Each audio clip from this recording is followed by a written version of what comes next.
En gran parte del planeta se hablan predominantemente las llamadas lenguas romances. Estas evolucionaron del latín, idioma que difundieron los romanos. Los pueblos que las hablan son conocidos como latinos. En Europa los pueblos latinos habitan al oeste y al sur, con la excepción de los rumanos, que habitan en Europa oriental. En América están los pueblos latinoamericanos, que serían los descendientes, por lo menos en parte, de los pueblos latinos de Europa. Dado el éxito impresionante en la expansión de los latinos, cabe preguntarse, ¿quiénes fueron los latinos originales y por qué influyeron tanto en la historia y en el mundo actual? Se sabe que tribus latinas habitaban en el actual Lacio, en el centro de la península itálica, desde aproximadamente el siglo X a.C. Estos habrían sido un pueblo indoeuropeo que emigró desde algún lugar de Europa central. Los rasgos que señalan el origen indoeuropeo son varios, entre los que podemos señalar a dos, aunque hay muchos más. Tienen un sistema patriarcal y exógamo, es decir, que la identidad se pasaba por el lado paterno. También tenían como dios supremo a un dios del cielo, en este caso a Júpiter. Los latinos se enfrentaban entre sí, pero al mismo tiempo compartían un idioma, una religión y costumbres. Tenían festivales que compartían todos, siendo el más importante el llamado Feriae Latinae, que significa Festival Latino, llevado a cabo cada invierno en el Monte Cabo. Durante siglos los latinos fueron un grupo cultural más en la península. Incluso fueron vasallos de otro famoso pueblo, los etruscos. Al acabar la supremacía etrusca en el Latium Vetus, la tierra de los latinos, estos comenzaron a luchar entre sí. Fueron los romanos quienes irían imponiéndose a los demás. Hay que señalar elementos que resaltan de la mitología romana y que señalan cierta continuidad en la manera de pensar de los pueblos latinos. Por un lado tenemos la adopción del mito de un origen troyano de los romanos, algo de lo que no hay evidencia ni genética, ni histórica, ni cultural. Simplemente parece que los romanos adoptaron este origen mítico, impresionados por las historias griegas. El otro mito es el llamado rapto de las Sabinas. Los romanos eran habitantes de una ciudad sin mujeres, porque Roma era una ciudad para los marginados de otras ciudades, para aventureros, para los que no tenían un lugar propio, por lo que eran todos hombres. Para que Roma pudiera seguir viviendo, estos idearon un plan: invitar a los sabinos, que eran un pueblo vecino, a una fiesta, en la cual los emborracharon y se robaron a sus hijas y hermanas. Luego de un enfrentamiento por el cual los sabinos quisieron recuperar a las mujeres robadas, se produjo una reconciliación impulsada por las mismas mujeres sabinas que ya habían tenido familia con los romanos. De esta forma los romanos pudieron conformar un pueblo. Estos dos mitos nos muestran que los romanos tenían una mentalidad práctica y no tenían ningún problema en adoptar rasgos culturales de otros pueblos o en ser prácticos a la hora de solucionar algún problema. Históricamente parece que los conflictos entre los latinos hizo que los romanos se militarizaran aceleradamente y adoptaran una cultura marcial y expansiva. Para el 500 a.C., Roma controlaba el 35% del Latium Vetus, siendo así la ciudad más poderosa. Los latinos se unieron contra Roma, pero esta salió victoriosa. Esto llevó a una alianza entre ambas fuerzas que resultó ser muy efectiva. Pero luego de las invasiones galas, los romanos profundizaron su cultura y política militar y expansionista, comenzando a colonizar incluso otros territorios latinos. Esto llevó a otra guerra, la llamada Segunda Guerra Latina, en la cual Roma salió victoriosa y finalmente unificó a todos los latinos. Diversos estudios genéticos se realizaron para determinar el perfil genético de los latinos antiguos. Uno en particular señala que los latinos y los etruscos eran poblaciones similares desde el punto de vista genético. A su vez eran similares también a los italianos modernos, especialmente a los del norte y a los toscanos. También habría similitudes con los franceses del sur y los ibéricos. Los latinos, al igual que otros europeos hasta el día de hoy, tenían genes de los antiguos cazadores-recolectores, de los agricultores del Neolítico y de los indoeuropeos. Pero más allá de la cuestión genética, cabe preguntarse por qué Roma logró llevar la cultura y el idioma latino hasta los confines del mundo conocido. La obsesión romana con lo militar, con la conquista y con la gloria que trae parece ser parte de la explicación. Los romanos fundaron colonias por toda Italia hasta latinizarla, proceso que no se detuvo allí, sino que continuó en los territorios fuera de ella. Estas colonias eran habitadas por veteranos de guerra y funcionaban como propagadoras de la cultura romana. También hay que entender que la cultura romana se destacó de las demás por ser extremadamente patriarcal, incluso para los estándares de la época. Dos datos ejemplifican esto. El padre de familia, el llamado pater familias, tuvo durante parte importante de la historia romana poder de vida y muerte sobre su esposa, sus hijos y de tenerlos también sobre sus esclavos. Otro es que durante mucho tiempo las mujeres romanas ni siquiera tenían un nombre propio, sino que eran nombradas o más bien enumeradas según el orden en el que nacieran. Por ejemplo, si Publius Serviulus tenía 3 hijas, la primera era llamada Servila Prima, es decir, Servila primera. La segunda, Servila secunda, que significa Servila segunda. Y la tercera, Servila tertia, que sería Servila tercera. Y así sucesivamente si tenía más hijas. Esta obsesión con lo varonil, con lo militar y también con el orden hizo que los romanos fueran superiores a sus adversarios bárbaros, los cuales tardaron en desarrollarse hasta alcanzar un nivel similar en esos aspectos. Roma destruiría decenas de tribus e imperios antes de ser derrotada. Paradójicamente, esta superioridad terminó siendo perjudicial en algunos aspectos clave. Luego de grandes conquistas, Roma misma fue poblada mayoritariamente por habitantes de las tierras conquistadas, especialmente por gente del Mediterráneo oriental y de Asia, lugares que tenían alta densidad de población. Esto parece haber sido confirmado también por estudios genéticos sobre restos de personas que vivieron el período imperial. Roma y por consiguiente los latinos perdieron demográficamente su capital por el exceso de victorias. El elemento latino, mientras tanto, se había difundido por extensas zonas del imperio y la romanización era exitosa, aunque esto significó diluir al núcleo original que comenzó la expansión. El imperio caería y la cultura latina evolucionaría, dando como resultado el nacimiento de nuevas naciones. Estas a su vez emprenderían un camino imperial siglos después, especialmente Portugal, España y Francia. La cultura latina, en toda su diversidad y divergencia, abarca gran parte del planeta. Es importante señalar que muchas de las experiencias que viven los pueblos latinos modernos eran ya vividas por los latinos antiguos. Entre ellas está el excesivo clasismo, la importancia de la familia, la paradójica convivencia de tendencias a la mezcla con otros pueblos, con cierta aversión a lo diferente y a un marcado orgullo de origen. Los latinos antiguos eran en ese sentido similares a los latinos modernos, sean los franceses, los españoles, los costarricenses, los chilenos u otros. Podemos decir que los genes, la cultura, el idioma y otras características de los latinos originales fueron evolucionando y expandiéndose hasta el día de hoy, y hasta pareciera que esa expansión y movimiento logró que perdurara mejor lo latino fuera del Latium Vetus, y especialmente fuera de Roma, mejor que en la cuna de ese poderoso pueblo. Según la historia mitologizada romana, Rómulo, el fundador de Roma, desaparece en medio de una tempestad y rayos mientras pasaba revista a sus tropas. Esto llevó a una gran congoja entre sus hombres, pero días después, Próculo Julio se presentó frente a la asamblea diciendo que Rómulo se le había aparecido descendido de los cielos y le había anunciado la futura grandeza de Roma.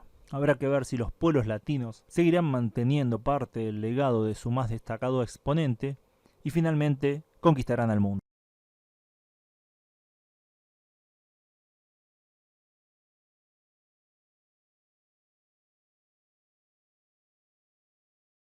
Se habla bastante y se analiza también la caída de Roma, pero se habla mucho menos sobre el ascenso de Roma. Esto es comprensible, ya que está muy extendida la idea de que la civilización occidental está en declive en todos los sentidos. Es discutible cuántas son las similitudes entre la antigua Roma y el occidente actual. Hay comparaciones que ponen el énfasis en la situación geopolítica, mientras que otras lo hacen en la cuestión social y la supuesta decadencia. Pero si no nos fijamos en el final, sino que observamos el origen, podemos ver que los romanos no fueron los mejores guerreros, agricultores, comerciantes, constructores, estrategas, pensadores o conquistadores, sino que se convirtieron en todos ellos a través de un proceso continuo de superación de derrotas. Simplemente se negaron a rendirse y, finalmente, encontraron soluciones. Siguieron adelante con una disciplina inquebrantable y una determinación inquebrantable también, llenos de vigor en busca de la victoria. Encarnaban el aforismo de Nietzsche de que lo que no te mata te hace más fuerte. En la derrota, la victoria. Ese es el espíritu de los romanos. Tuvieron éxito no en su momento de triunfo, sino cuando solo pensaban en la victoria, incluso en la derrota, renovando sus fuerzas y avanzando una vez más en la refriega. Esa es la manera romana. En la leyenda de los Horacios, conmemorada en la pintura de Jacques-Louis David, Roma y su ciudad vecina, Alba Longa, acordaron evitar una guerra mutuamente ruinosa a favor de una lucha a muerte entre sus representantes, que eran los hermanos trillizos de Roma, los Horacios, y los de Alba Longa, los Curiati, para decidir el destino de las ciudades. Dos de los hermanos Horacios murieron rápidamente al comienzo de la pelea, dejando solo a un hermano, Publius, oponiéndose a los tres Curiati. La desesperación no se apoderó de Publio, se concentró en aislar a cada Curiati fingiendo huir. Los Curiati, demasiado confiados, lo persiguieron uno por uno en lugar de cercarlo, lo que permitió que Publius derribara furiosamente a cada uno de los hermanos a medida que se acercaban, obteniendo la victoria.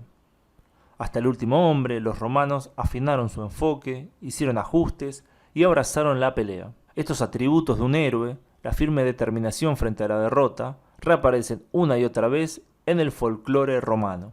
Otro ejemplo es Horacio en el Puente, que glorifica un sacrificio heroico hecho en la derrota que aseguró una victoria mayor. En esta leyenda, el rey exiliado de Roma marchó con un ejército etrusco aliado para retomar la ciudad después de que los romanos derrocaran la monarquía y establecieran la república. Los romanos se alinearon para enfrentarse al ejército invasor en el otro lado del río Tíber. Fueron abatidos en batalla por el ejército etrusco, que se apresuró a cruzar el puente Sublicio o Pons Sublicius y entrar en la ciudad sin vigilancia. Mientras los romanos huían a través del puente con el enemigo respirando en sus cuellos, Horacio Cocles avanzó audazmente para bloquear la entrada de la ciudad, dando a los romanos el tiempo justo para destruir el puente. Gracias al valor de Horacio, que estaba dispuesto a sacrificar su vida por Roma, la invasión fue frustrada y los romanos se reagruparon para salvar la ciudad. Ante una derrota segura, el héroe romano salió a su encuentro. Las hazañas de Horacio y los Horacios fueron superadas por Publius Decius Mus. Durante la primera guerra samnita, Decius Mus, entonces solo un soldado, salvó el ejército romano de la aniquilación al liderar un contingente de hombres en una misión de muerte segura para evitar que los samnitas aseguraran un paso y así rodear a los romanos. Milagrosamente, Decius Mus y sus hombres resistieron al ejército samnita hasta el anochecer, atravesando el campamento enemigo bajo el manto de la oscuridad para reunirse con el ejército romano. Reunidos, los romanos derrotaron al ejército samnita en batalla. Su hazaña de valentía le valió a Decius Mus la corona de hierba, pero sus actos de heroísmo no habían terminado. En la batalla del Vesubio entre los romanos y la Confederación de la Liga Latina, los dos cónsules gobernantes de ese año, Publius Decius Mus y Titus Manlius Torquatus, tuvieron el mismo sueño de que si Roma iba a ganar, uno de los cónsules debía morir. Después de confirmar el significado del sueño con sus adivinos, los cónsules hicieron un pacto de que quienquiera que fuera la parte del ejército comenzara a flaquear primero en la batalla, sacrificaría su vida para asegurar la victoria de los dioses. Como quiso el destino, el ala bajo el mando de Decius Mus comenzó a colapsar primero en el fragor de la batalla. Reconociendo su deber para con los dioses y Roma, Decius Mus realizó los ritos sagrados de la devotio, ofreciéndose como sacrificio para bendecir al pueblo romano con poder y victoria, en devoción a los manes divinos, que eran los muertos divinos, y a la tierra. Luego, a la vista de sus legiones, saltó sobre su caballo vestido con armadura completa y cargó contra la línea enemiga. La naturaleza impactante del acto sorprendió a los latinos y confundió a su línea, abriendo un espacio para que el ala romana, una vez vacilante, atacara. Galvanizado por el sacrificio de su comandante, el ejército romano diezmó a las fuerzas latinas, otorgándole una victoria que convertiría a los romanos en el poder preeminente en su región. Hombres como Decius temían el deshonor, no a la muerte. Solo en la muerte podría un romano demostrar su máxima lealtad a la patria. No eran parias marginados que buscaban un momento de fama para redimir sus pequeñas vidas. Estos fueron hombres de renombre en el apogeo de su poder. Decio era el cónsul de Roma, el líder de la nación, que sacrificó todo por su pueblo. Esta es la marca de un verdadero líder y héroe. Los enemigos militares no fueron los únicos enemigos con los que Roma luchó. Las hambrunas eran un lugar común en la República temprana, al igual que las epidemias. Los romanos no le temían a la muerte, pero estaban íntimamente sintonizados con ella. Memento mori, recuerda que debes morir, era su máxima. Los seres queridos morían repentina y frecuentemente en su mundo. Dada la paradoja de la vida, esto en muchos sentidos era una bendición, no una maldición. La vida nunca es más vivida que a la sombra de la muerte. Está definida por la muerte. El hombre moderno, con todas sus comodidades y curas, ha perdido de vista esta verdad. La vida no se trata de escapar de la muerte, se trata de hacerla digna para la muerte. Cuando Decius Mus cargó contra las líneas enemigas, él era solo el siguiente eslabón en una cadena de héroes que se remontaban hasta Aquiles, quien eligió una muerte trágica de gloria duradera en lugar de una vida cómoda de insignificancia.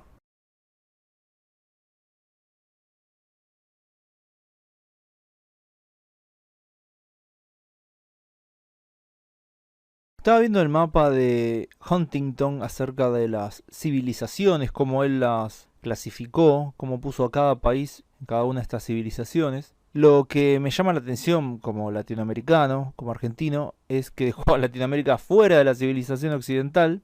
La puso, bueno, en otra categoría que sería la civilización latinoamericana. Eso me llama la atención porque creo que en general la gran mayoría de las personas en Latinoamérica dirían que Latinoamérica es parte de Occidente. De hecho, tenemos que los gobiernos, las instituciones se basan en esa idea. Y en las ideas occidentales. Yo creo que Latinoamérica es Occidente, si bien no es el mismo Occidente que tenemos, por ejemplo, en Norteamérica o en Europa o en otros lugares del mundo. Para mí sí es Occidente. Entonces esto me hizo reflexionar acerca de la visión que tienen los pueblos del norte y noroeste de Europa acerca de quiénes son parte de su civilización. Y vemos que en realidad lo que sería Latinoamérica, para mí, vuelvo a decirlo, es Occidente, pero es un Occidente que viene de las conquistas de los pueblos latinos, específicamente los pueblos ibéricos, y que tal vez dentro de la visión anglosajona, ya en sí los ibéricos no forman parte de su núcleo cultural, bueno, y los descendientes de los ibéricos aún menos. Entonces vemos que esta diferencia que había miles de años atrás entre los pueblos nórdicos germánicos, por decirlo de alguna forma, y los pueblos mediterráneos todavía sigue repercutiendo. Teniendo en cuenta esto, vemos que los pueblos latinos se extendieron bastante por el mundo, fue un éxito. Bueno, si vemos que partió desde lo que sería Roma, lo que sería la parte central de Italia. En realidad Roma era un pueblo, una tribu latina. Es más complejo, pero teníamos las tribus latinas, fueron unificadas y desde allí esa cultura se empezó a expandir por Europa, norte de África, Asia. Y luego, bueno, tenemos la caída del Imperio Romano, como muchas de estas zonas fueron, bueno, completamente cambiadas cultural y étnicamente. El norte de África casi no quedan rastros de eso. En lo que sería Medio Oriente quedan muy poquitos rastros. En lo que serían los Balcanes o el sudeste de Europa, la situación es distinta, quedan más rastros de lo que sería la influencia latina. También tenemos que lo latino va cambiando, aparecen nuevos dialectos, nuevos idiomas, nuevas culturas, descendientes de los latinos originales. Y bueno, después tenemos un periodo que los pueblos latinos en realidad están existiendo ahí en Europa durante mucho tiempo, siglos y siglos, ya a partir del descubrimiento de América. En realidad, previo a eso, ya los portugueses habían empezado a expandir y a explorar gran parte del mundo. Tenemos como este renacer, esta segunda etapa, este segundo capítulo de los pueblos latinos, en el cual van apareciendo colonias, se va expandiendo étnicamente, culturalmente, lingüísticamente, nuevamente desde lo latino. Vamos avanzando a lo largo de los siglos, donde hay cada vez más territorio bajo los latinos, hay más colonización. Y no solo ahí, porque también tenemos que hay otra zona del mundo donde el elemento latino, en este caso sería el dominado, que es en los Balcanes, que serían bueno, los ancestros de los rumanos, que estaban bajo el dominio de los húngaros, de pueblos eslavos, los otomanos, demás, pero que también con el paso de los siglos van creciendo demográficamente y poco a poco van ganando influencia política desde muy abajo. Esto, bueno, también es complejo, porque es complicado, porque a veces son conquistados por otro, luego se vuelven a independizar en distintos ducados, vuelven a perder la independencia, así sucesivamente. Si vemos el panorama desde el siglo XIX y siglo XX, lo latino, que en este caso tiene lo admito, tengo una postura bastante centrada en la lengua y en algunos aspectos culturales, no tanto en el aspecto étnico, como yo creo que desde la visión más anglosajona se pone mucho énfasis en el aspecto étnico, quién es descendiente de quién y todas estas obsesiones que tienen ellos, y vemos cómo se va expandiendo aún más, lo que los españoles y los portugueses no pudieron conquistar, las repúblicas nacidas de la independencia lo terminan de conquistar. En el caso de mi país, Argentina, se conquista el Chaco, se conquista la Pampa y la Patagonia. Chile también conquista la Patagonia. Brasil conquista el Amazonas, van colonizando todos estas partes inhóspitas que quedaban por conquistar y colonizar poco a poco. De hecho, hasta el día de hoy, técnicamente habría partes no conquistadas de América, que serían los pueblos no contactados.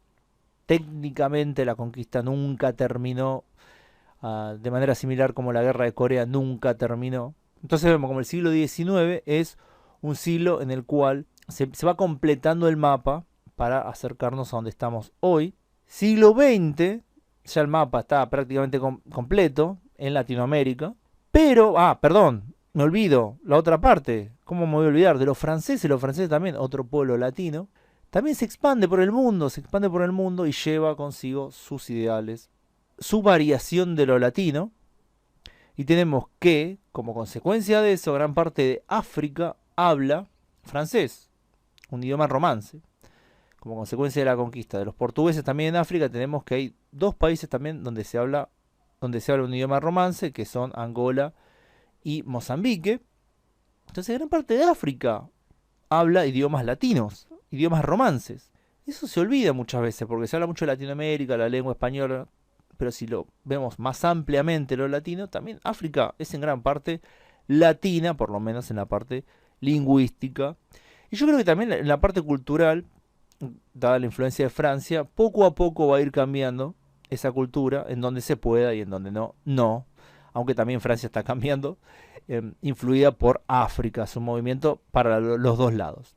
Entonces tenemos el siglo XX, un gran retroceso de lo que sería el poder colonial de los países latinos, porque sería, bueno, tanto Italia como España como Francia perdieron sus posesiones, pero el legado lingüístico se mantuvo, por lo menos los franceses lo lograron mantener. Los italianos fueron un fracaso en esto, o mejor dicho, no dejaron un legado perdurable en las zonas que colonizaron, y de hecho perdieron territorio, porque vemos que la zona de Dalmacia, que había sido, bueno, tierra italiana o tierra latina durante cientos y cientos de años, se termina perdiendo, colonizada por por croatas, bosnios y demás, yugoslavos, eslavos del sur, y ya la presencia latina en esa zona va menguando, al igual que, bueno, también hay que señalar otros pueblos como los armanos. Lo voy a poner acá en pantalla mejor porque no me puedo acordar exactamente el nombre. Pueblos que vivían en los Balcanes de habla latina y que, bueno, quedan restos por ahí, quedan dando como minorías por ahí, pero que tenían mucho más peso demográfico y fueron siendo asimilados por los eslavos de la zona.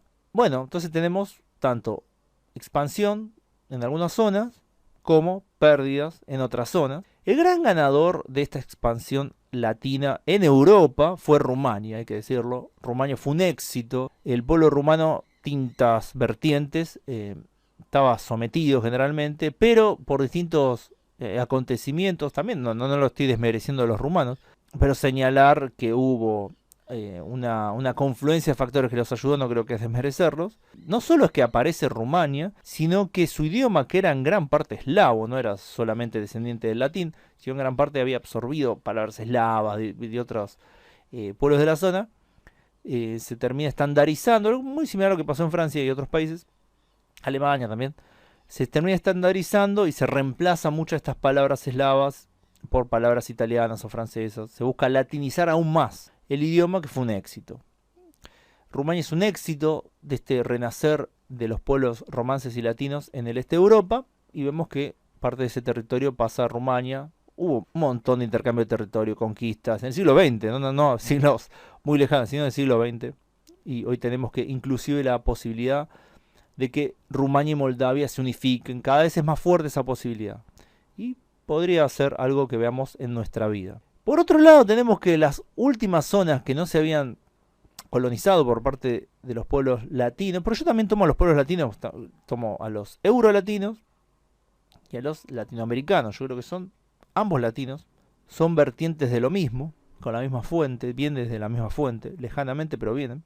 Y el éxito de la colonización acá de los latinos es otro, porque si bien México pierde gran parte de su territorio frente a Estados Unidos, poco a poco vemos una presencia mexicana en este caso, y de otros pueblos latinoamericanos en Estados Unidos, muy fuerte, lo que hace que en Estados Unidos tengamos millones, decenas de millones de hablantes del español, también una gran influencia en otros aspectos, que habrá que ver si se mantiene o no, puede ser que sí, puede ser que no.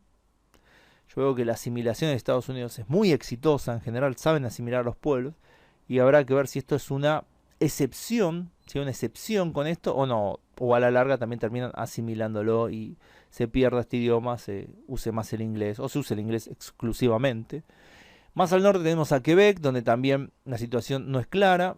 ¿Podrá algún día América entera ser latina, en cierto sentido? No se sabe, puede ser que sí, puede ser que no. Y también tenemos un caso exitoso en lo que sería Belice, bueno, no sé si exitoso, pero hablando de esta expansión de los pueblos latinos. Belice, que era hace 40 años de mayoría creole, que es una población mezclada de africanos, europeos, indígenas, que de habla inglesa, terminan convirtiéndose, bueno, estos en una minoría frente a los inmigrantes mestizos, principalmente de México, Guatemala y otros lugares de Latinoamérica. Entonces Belice hoy en día ya es otro país más latinoamericano, a pesar de que tiene sus particularidades. Étnicamente, lingüísticamente, ya es Latinoamérica también. Antes no hablaban castellano, tenían sus particularidades más marcadas todavía. En otro lugar en el mundo, bueno, la situación viene, va cambiando. Pero me gustó hablar de esto porque me llamó la atención cómo Huntington había dejado de lado a Latinoamérica como parte de Occidente, que no lo veo mal tampoco, no veo mal tal vez plantearse que Latinoamérica sea otra cosa ya. Así que bueno, gracias a todos por su tiempo y gracias especiales a quienes colaboran con el canal en Patreon. También quería preguntarles cuál es su opinión acerca de todo esto, si creen que Latinoamérica es parte de Occidente o no, cómo ven ustedes el futuro de los pueblos latinos, o si siquiera se puede hablar de que existen pueblos latinos o no. Eso los voy a leer en los comentarios. Ahora sí, gracias a todos, gracias a mis Patreon y nos estamos viendo pronto en el próximo video. Saludos.